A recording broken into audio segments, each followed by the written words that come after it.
Ses mains ne peuvent s'empêcher de trembler. C'est ainsi depuis 11 ans. Plus d'une décennie, Kiler Roger vit avec la maladie de Parkinson, affection qu'il a contractée à 39 ans. Depuis lors, ce cinquantenaire subit les effets de cette pathologie du cerveau, aux troubles et problèmes de santé multiples. Vous savez, c'est une maladie qui est caractérisée par la lenteur, le tremblement et la raideur. Mais je n'ai pas baissé les bras. Son épouse l'a abandonné. Heureusement, sa famille, en l'occurrence sa fille, est là pour lui. Si mon papa dort, au moment du réveil, il aura besoin de moi. Donc il va m'appeler pour que je l'aide à se lever, à prendre ses médicaments, à puiser de l'eau. Donc il n'a plus les mêmes forces qu'il avait avant la maladie. Donc je suis devenue ses bras et ses pieds. Carole est tout le temps ou presque aux côtés de son père. Lui qui fut cadre en hôtellerie au Congo-Brazzaville, s'est aujourd'hui reconverti en milieu associatif pour surmonter cette affection avec d'autres patients. Maman Élise en fait partie.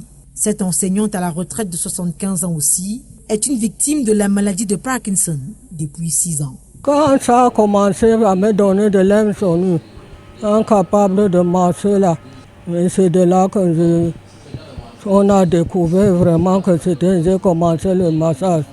Pas évident, surtout lorsque s'ajoutent des difficultés. Les médicaments que je prends, ça coûte tellement cher. Il n'y a pas de prise en charge. Quand tu dois acheter ton médicament toi-même pour ta suivi.